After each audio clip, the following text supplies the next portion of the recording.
Oke Bray, baru aja nih kejadian mobil kita dilemparin bom molotov ya, atasnya bensin sama dilempar obor. Ini bensinnya sampai sini coy. Ini jadi dilemparnya lewat sebelah. Nih kopong semua. Ini bekas motornya. Ini pakai sepeda listrik, jadi dia nggak bunyi. Terus ini aku udah cacar-cacar ke sini, dilemparnya dari sini nih ke sana, terus obornya dilempar molotov. Gila, tiang lampu sebesar gajah aja bisa hilang dicuri di Medan. Lokasinya di flyover Amplas, tiang lampu itu hilang tanpa jejak. Nggak cuma itu, besi pembatas jembatan sampai pondasi juga ikut diambil sampai bolong semua. Ini bukan pencurian biasa, tapi sindikat profesional yang tahu betul cara mencuri besi besar dengan cepat. Rumah kosong di sekitar situ juga jadi sasaran empuk. Gara-gara viral di TikTok, pagi-pagi kirain cuma sendiri nih. Rupanya ada banyak yang kemarin. Memastikan memang betul-betul dia parah teman-teman. Memang Gila, besi yang tertanam di kuburan pun dibongkar loh. Ini sih udah parah, udah terlalu iya. ini. Iya, kacau kali ya. Ini mobil lagi diem, dicongkel loh, gila. Oh, ini kerekam. Kerekam. Tahu juga pemainnya di sini siapa? Kayaknya udah kayak preman. Tanggung jawab cakap aku. Kalau nggak berani aku karena orang saya ini yang jaga mainkan duluan. Udah. Bukannya malu, Bupati ini justru malah bangga jalan di Blora Jateng dibangun oleh swadaya masyarakat. Bahkan malah numpang ngonten tanpa memberikan tambahan dana. Andai ini ada di Jabar, bupatinya sudah pasti kena ultimatum Kang Dedi. Bupati ini datang ke jalanan yang lagi diperbaiki oleh warga karena nggak kunjung diperbaiki oleh pemerintah. Warga di sana patungan dan gotong royong. Nah, jadi kejadian ini ada di Desa Ngelebak, Kecamatan Keradenan, Blora. Video aksi warganya viral karena memperbaiki jalanan tanpa bantuan pemerintah daerah. Mereka muak dengan jalan yang jelek. Maka dari itu, daripada menunggu pemerintah daerah, lebih baik perbaiki sendiri. Setelah aksi warga ini viral di sosial media, barulah Bupati Blora datang menuju lokasi. Nah, dari sinilah polemiknya muncul. Banyak netizen menilai Bupati Blora ini malah ikutan nimbrung bikin konten dari hasil patungan uang warganya. Assalamualaikum sahabat semuanya, kembali lagi di channel Muhammad Khairudin Official. Ya teman-teman, ada kabar terbaru nih dari Jawa Tengah, tepatnya dari Kades Hoho. Nah, ada sebuah insiden nih teman-teman nih. Rumah Kades Hoho dilempari bom molotov teman-teman, sehingga mengenai mobil dan terbakar teman-teman.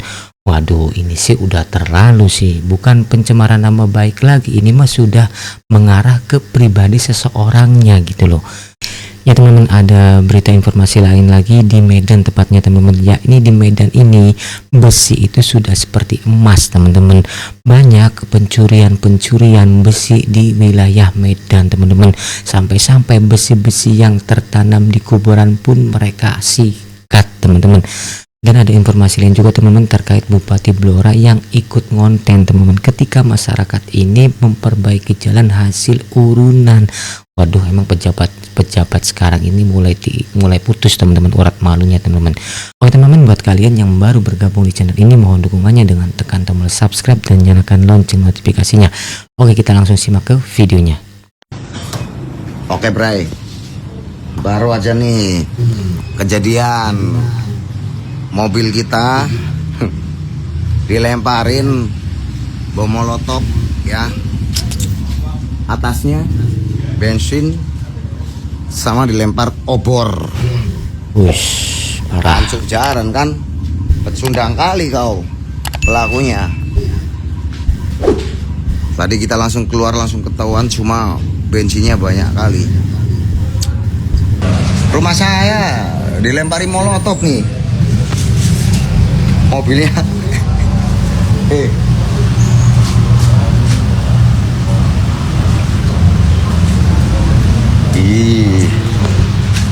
Tenang.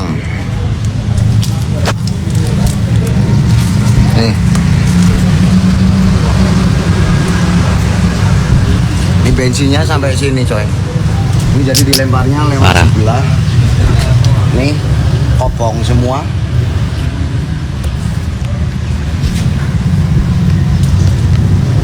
Jadi istri saya nanti minta Mustang yang baru.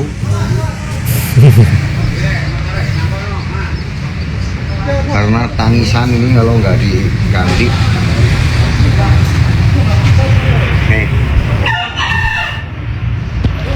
Nih, kempot.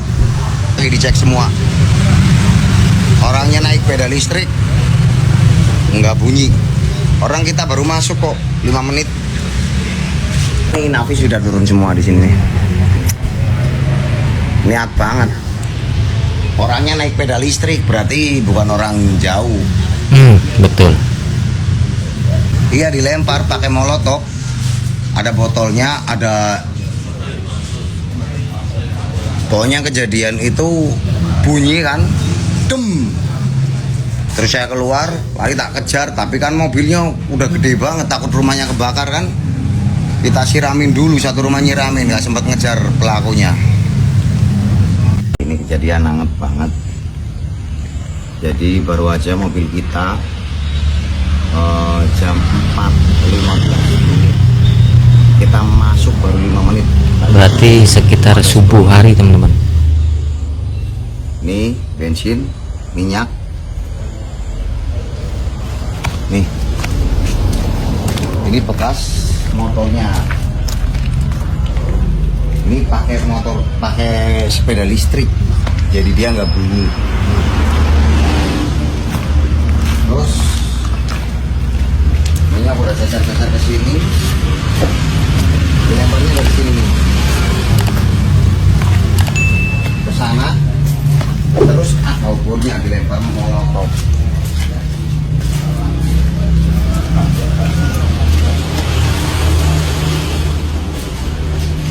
Minyaknya apa sih? Kasih mari ini. Lebar-lebar.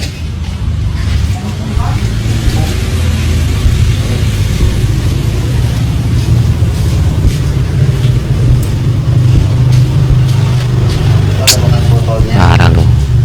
70% mobilnya kebakar teman-teman.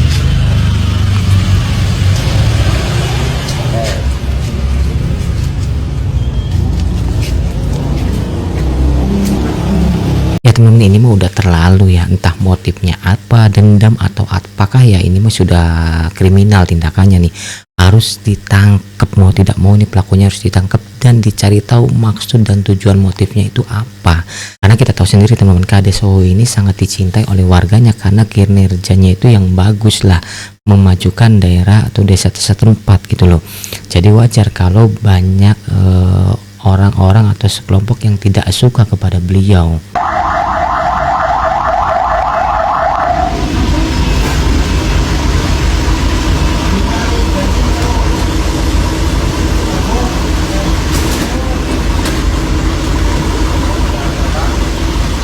Tadi dini hari, rumah Kades Soho dan mobilnya dibakar oleh orang tak dikenal.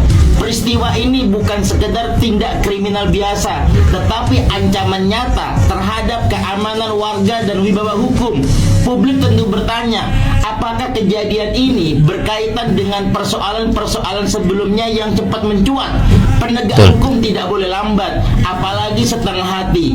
Kasus ini wajib diusut sampai ke akar-akarnya, bukan hanya mencari pelaku lapangan, tetapi juga siapa aktor di belakangnya, apa motifnya, dan apakah ada kaitan dengan kepentingan tertentu. Jangan sampai hukum kalah oleh teror dan masyarakat dibiarkan hidup dalam ketakutan. Pelaku harus segera ditangkap, dalangnya dibongkar, dan keadilan harus ditegakkan seterang-terangnya. Paham?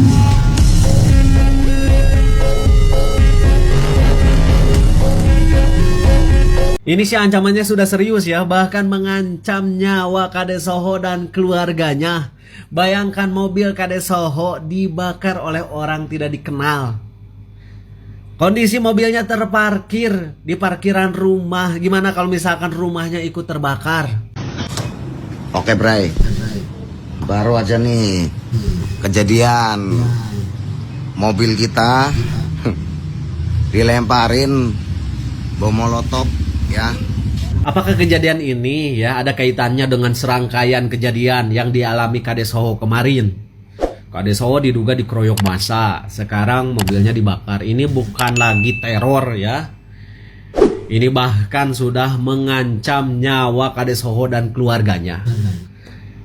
Semoga nih aparat kepolisian secepatnya menangkap pelaku pembakaran mobil Kades Hoho. Ya, bongkarlah siapa dalangnya, siapa pelakunya, apa motifnya. Harus itu. Aing mahnya Kades anu gawena bener, aya we anu teresepeun. Aduh, mudah-mudahan ini Kades Hoho diberikan perlindungan ya oleh Allah Subhanahu wa taala. Dan kejadian-kejadian seperti ini atau seperti kemarin-kemarin tidak kejadian lagi nih. Sehat terus, semangat terus Kades Hoho ya. Ya teman-teman, semoga saja pelakunya cepat ditemukan, dan kalau menurut saya sih wajib ditemukan agar diketahui itu tujuan dan motifnya itu apa dan suruhan siapa di belakangnya. Tanjung Mulia Hilir, semua pada ngecek, keluarga-keluarga pada ngecek nih. Aduh, aman. Depan-depan aman ya, agak ke tengah dia ya. Di itu yang Gara-gara viral di TikTok. Pagi-pagi kira cuma sendiri nih. Rupanya ada banyak yang kemarin. Memastikan memang betul-betul dia. Parah teman-teman. Keret memang. Gila, besi yang tertanam di kuburan pun dibongkar loh. Aman ah? Ini sih udah parah, udah terlalu Iya. ini. Oh. Iya, kacau kali ya. Kuburan besi sepotong ya, bukan banyak kali. Diambilin noh, hancur semua. Gawat kali, kita cek dulu ya.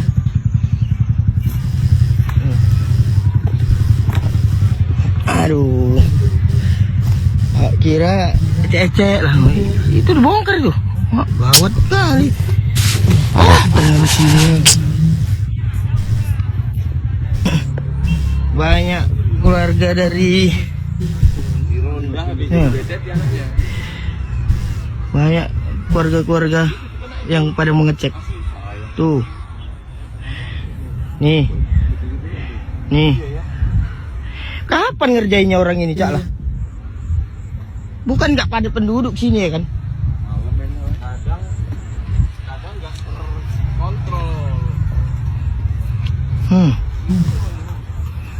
Kacau. Aman rupanya guys, tapi sebenarnya udah hancur. Ini polisi setempat jangan tinggal diam, ini harus diringkusin nih orang-orang seperti ini udah meresahkan. Makan lo dibongkar untuk diambil besinya.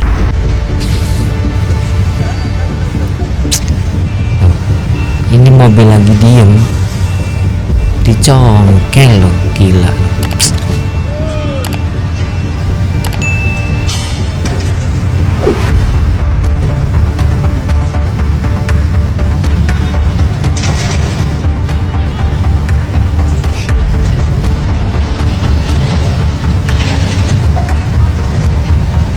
Berkelompok mereka ini guys.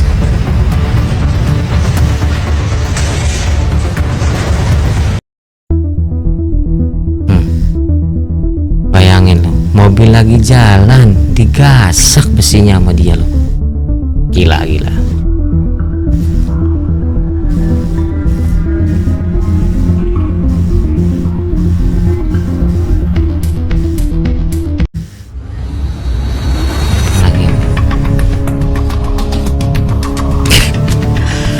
Ini sudah parah teman, digasak loh, punya orang digasak. Gila, udah parah itu, udah parah. Gila, tiang lampu sebesar gajah aja bisa hilang dicuri di Medan. Lokasinya di flyover Amplas, tiang lampu itu hilang tanpa jejak. Nggak cuma itu, besi pembatas jembatan sampai pondasi juga ikut diambil sampai bolong semua. Ini bukan pencurian biasa, tapi sindikat profesional yang tahu betul cara mencuri besi besar dengan cepat. Rumah kosong di sekitar situ juga jadi sasaran empuk. Kusen pintu dan jendela besi habis dicolong satu persatu. Kalau pemerintah dan aparat nggak segera turun tangan, besi-besi fasilitas umum lain juga bisa habis digerus maling. Sampai ada bekas-bekas potongan besi berserakan, makin parah dari hari ke hari. Ngeri banget. Menurut kamu, apa langkah yang tepat supaya pencurian ini bisa dihentikan? Agak lain diduga rayap besi ketahuan emak-emak malah ngajak bertengkar, mungkin ini maksudnya. Baru tahu. Oh, ini kerekam. Kerekam. Tahu juga pemainnya di sini siapa? Kerekam ya. Kayaknya udah kayak preman. Tanggung jawab cakap aku. Kalau nggak berani aku karena orang saya ini yang jaga mainkan duluan. Udah. Santai dah. Iya, siap salah aku. Kau iya. Kalau enggak kami itu kami nggak mau tahu. Yaudah, iya. Lah ini pagar berjalan ini. Pagar berjalan ya. Pagar berjalan ini. Pagar berjalannya ini ada ya. Pagar berjalan. Ya, nanti kirim aja sama Mail. Aja. Ini barbutnya ya, barbut. Barbut di Jalan Serakan nomor 43. Barbut.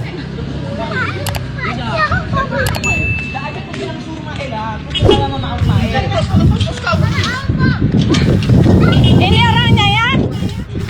Jangan kayak gitu, Bu. Ini. Kau kok jangan kayak gitu. Nih. Dalam kan? Apa namanya? Wah, ini sih udah parah banget sih teman-teman. Udah kayak emas kayaknya besi di Medan. Orang udah ketahuan aja masih berani bentak-bentak gitu loh. Ini polisi harus tangkap sini orang-orang kayak gini nih. Ini sih bukan masalah perut, masalah males aja. Ini sih udah kriminal jatuhnya. Semoga polisi yang ada di Medan cepat tanggap lah istilahnya terkait aksi-aksi seperti ini, karena sudah meresahkan gitu loh. Ini kalau didiamkan bisa meluas ini kejadian-kejadian ini, makan lebih parah lagi ini nanti ke depannya kalau tetap dibiarkan ya Pak. Bukannya malu, bupati ini justru malah bangga jalan di Blora Jateng dibangun oleh swadaya masyarakat. Bahkan malah numpang ngonten tanpa memberikan tambahan dana. Andai ini ada di Jabar, bupatinya sudah pasti kena ultimatum Kang Dedi. Karena ini suatu bentuk tamparan ketika rakyat mampu bergerak sendiri. Namun negara tak mampu memberikan solusi, bukan malah sekedar apresiasi. Bupati ini datang ke jalanan yang lagi diperbaiki oleh warga karena nggak kunjung diperbaiki oleh pemerintah. Warga di sana patungan dan gotong royong. Nah, jadi kejadian ini ada di Desa Nglebak, Kecamatan Kradenan, Blora. Video aksi warganya viral karena memperbaiki jalanan tanpa bantuan pemerintah daerah. Mereka muak dengan jalanan yang jelek. Maka dari itu, daripada menunggu pemerintah daerah, lebih baik perbaiki sendiri. Setelah aksi warga ini viral di sosial media, barulah Bupati Blora datang menuju lokasi. Nah, dari sinilah polemiknya muncul. Banyak netizen menilai Bupati Blora ini malah ikutan nimbrung bikin konten dari hasil patungan uang warganya. Ada yang komen kayak gini, aneh, ini tugas pejabat daerah, bukannya malu malah ikut mengapresiasi. Jadi tugas Anda ngapain? Karena mengakui hasil atau usaha atau pekerjaan orang lain hanya untuk keuntungan diri sendiri sangatlah menajiskan. Tapi endingnya yang bikin gua kaget, ternyata setelah banyak netizen yang mulai turun tangan, warga desa itu ramai-ramai bikin klarifikasi sebenarnya terkait video viral bupati tersebut. Ya intinya kehadiran bupati di lokasi saat itu sangat membantu. Dan memang kearifan lokal adalah gotong royong. Coba lihat kita guys, bingung ya sama pejabat-pejabat kita tuh yang harusnya punya rasa empati atau malu itu loh. Contoh salah satu ini guys, bupatinya di Blora itu ikutan nimbrung konten atau bikin konten di jalan hasil patungan masyarakat. Jadi yang harusnya pemerintahnya turun tangan memperbaiki jalan atau menggunakan APBD-nya untuk kepentingan masyarakat, karena kan APBD itu juga berasal dari pajak-pajak masyarakat ya. Mungkin daerah di Blora yang mereka sudah menunggu lama, oh kapan yang pemerintah kita ini memperbaiki jalan ini, akhirnya mereka patungan untuk membuat jalan bagus segala macam. Dan ya bukannya bupatinya malah minta maaf atau apa, dia bikin konten terus dia bilang ya saya minta maaf belum bisa gini. Ya inilah yang kita harapkan dari masyarakat untuk membantu bla bla bla segala macam. Lah kan kita bingung, kita sudah misalnya masyarakat di Blora udah bayar pajak segala macam dan diharapkan pajak itu digunakan untuk memperbaiki jalan. Ujung-ujungnya kalau tetap patungan masyarakatnya, terus pemerintahnya ngapain? Coba lihat guys, kok malah ikut cuma minta maaf. Jadi terus ini mau kayak manain. Nah, kalau pakai kayak gini terus enak dong, sudah bayar pajak patungan lagi. Ya teman-temannya pada intinya kocak sih, pemimpin yang harusnya malu tapi malah ikut nimbrung buat bikin konten gitu loh. Konten pencitraan gak masuk lah Pak. pencitraanmu nggak masuk, nggak bakal diterima oleh masyarakat gitu loh. Karena masyarakat ini udah rugi 2 kali, harus bayar pajak, terus urunan juga memperbaiki jalan gitu loh. Nah, uang pajaknya kemana gitu loh. Gimana teman-teman menurut pendapat dan komentar kalian? Tuliskan di kolom komentar. Jangan lupa like, komen, dan subscribe. Nyalakan lonceng notifikasinya. Assalamualaikum.